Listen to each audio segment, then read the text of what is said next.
Hi, I'm Riley, and my mother-in-law, Carol, has always hated me. She thought I was the wrong influence on her precious son. On my 30th birthday, she decided to eliminate that influence, with handcuffs and false accusations. The day started like any other birthday, coffee in hand, scrolling through sweet messages from friends. My husband, Tom, had left early for work, promising to be home in time for the small party we planned. Just family and close friends. Or so I thought. Carol had other plans.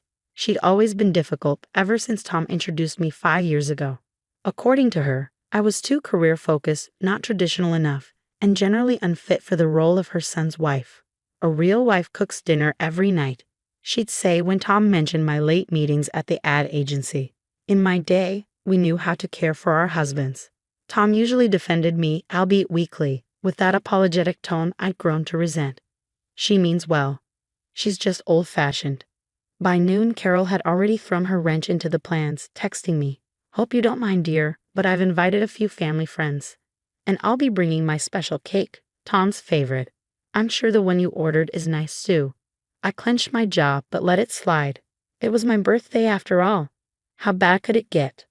By 6:30, the house was full. Carol had arrived early, commandeering my kitchen and rearranging everything I'd carefully planned. Her cake took the prime spot on the table while mine was shoved aside like an afterthought. "Riley, dear," she called sweetly as guests buzzed around. "Could you help me with something in the guest room?" I should have known.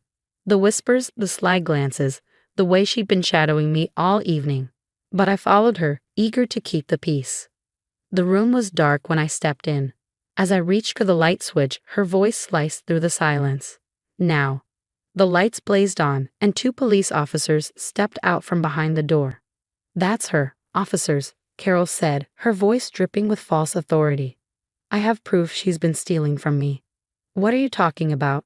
I stammered, frozen in place. She pulled out her phone, showing what looked like security footage. A figure eerily similar to me, rifling through drawers at her house. The timestamp was last Tuesday when I'd been in meetings all day. "Officers, this is absurd," I protested. "Mrs. Thompson," one officer said, "we need you to come with us." The cold metal of handcuffs bit into my wrists as Carol's face remained emotionless. Downstairs, the music drowned out my shouts for Tom. When I was finally led through the party, every head turned. Guests stared, murmured, some even gasped. At the bottom of the stairs, Tom appeared, his face twisted in confusion and horror. "Mom, what's going on?" he demanded. "She's been stealing from me," Carol said, her voice breaking with perfect distress. I didn't want to believe it, but the evidence, I had no choice. "Riley wouldn't," Tom began, but her tears and trembling hands silenced him. As the officers escorted me out, I caught the faintest flicker of triumph in Carol's eyes. Her victory was complete. The last thing I heard before the door closed was her syrupy voice, thick with manufactured grief. "I warned you, Tom. I tried to tell you about her character." Sitting in the back of the police car, I watched the house shrink into the distance. My birthday turned into the ultimate act of her revenge. The holding cell was freezing, its sterile walls pressing in on me. I sat there in my birthday dress, shivering and replaying every interaction with Carol in my mind, searching for clues I might have missed. Detainees came and went, their murmurs blending with the hum of the fluorescent lights. "Mrs. Thompson," an officer finally appeared. "Your husband's here with your lawyer." Tom entered first, his tie loose and his eyes shadowed with exhaustion. Behind him was David Chen, our family attorney, his briefcase in hand. "The footage is troubling," David began, glancing at the file. "It looks like you're rifling through Carol's jewelry drawers. But here's the thing. The timestamp shows Tuesday at 3 p.m. Can you account for that time?" I sat up straighter. "I was in the Peterson account meeting. 20 people can verify that." David nodded. "Already checked. We've got written statements from your colleagues. The charges won't hold in court. But Carol's played this smart. Your reputation is already under fire." Tom paced, running a hand through his hair. "Mom insists she has proof. She showed me the missing jewelry, receipts for their value." "Tom," I interrupted, my voice sharp. "Think, your mother has hated me from the start. Last Christmas, she accused me of losing her recipe book, only to find it in her own drawer. This isn't new. David's phone buzzed, breaking the moment. He glanced at the screen. Good news. The judge approved your release. Bad news. Carol's already on social media spreading her story. Tom groaned as we left the station. The ride home was silent, his hands gripping the steering wheel. Finally, he spoke. I should have seen this coming. Mom's been off since Dad died. She's gotten more controlling, but this is a whole new level. Our house was dark except for the porch light. Inside, remnants of the interrupted party lingered. Half-empty glasses, a sagging banner, and Carol's cake still sitting center stage on the table. In a flash of anger, I grabbed the cake and dumped it into the trash. Riley, Tom protested, startled. No, I said, my voice steady. Your mother had me arrested at my own birthday party. I'm done. No more pretending this is okay. That night, I stayed up documenting everything. Carol's manipulations, her false accusations, her countless attempts to undermine me. Then a thought struck me like lightning. Tom, I said, turning to him. Your dad's study at Carol's house. Has she touched it since he passed? No, he said slowly. She keeps it locked up. Why? Because your dad was obsessed with security. He had cameras everywhere, including, Tom's eyes widened as realization hit, including the room where the jewelry was stolen. The next morning, I made a call to Sarah, my college roommate and a digital forensics expert. Sarah, I need help. Can you analyze some security footage for tampering? Send it over, she said. If there's anything shady, I'll find it. As we waited, a new text from Carol popped up on my phone. Riley dear, I hope you understand why I had to do this. Family reputation is everything. If you apologize publicly, we can put this behind us. I handed the phone to Tom. His jaw tightened as he read it. Mom's gone too far this time. A few hours later, Sarah called back. Riley, the footage is absolutely tampered with. Sloppy job too. They didn't even cover the digital artifacts properly. Can you recover the original? I asked, heart pounding. Already did. And you're going to love this. The footage from Tuesday. It shows something very interesting. Sarah's voice crackled through the phone, steady but electric with urgency. The original footage shows Carol and her friend Margaret entering the room on Tuesday. They spent about 20 minutes there, and Carol was clearly placing items in a large purse. I froze, the weight of her words sinking in.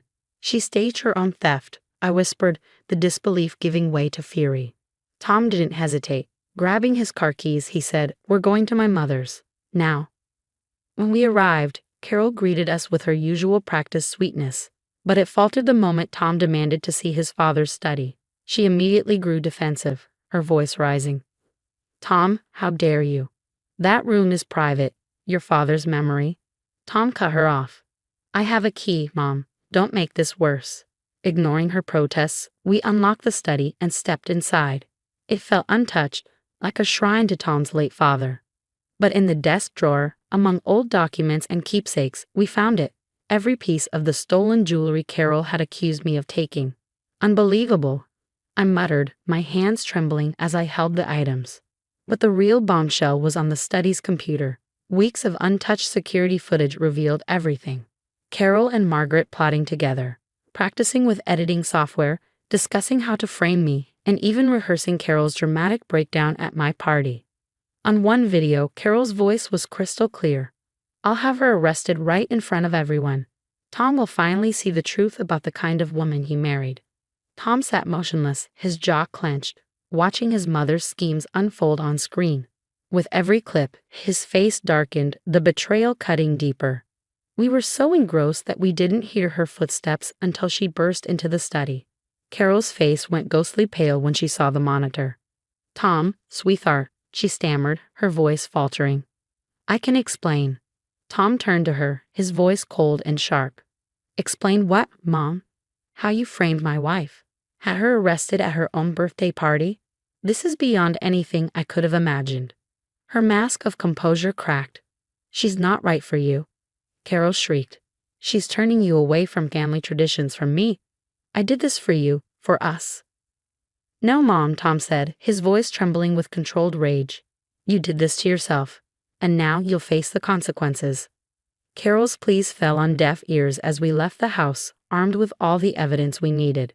In the days that followed, Carol and Margaret were charged with filing false police reports, evidence tampering, and defamation. The fallout was seismic. The family splintered. Some rallied behind Carol, convinced she'd been misunderstood, while others were horrified and cut ties entirely.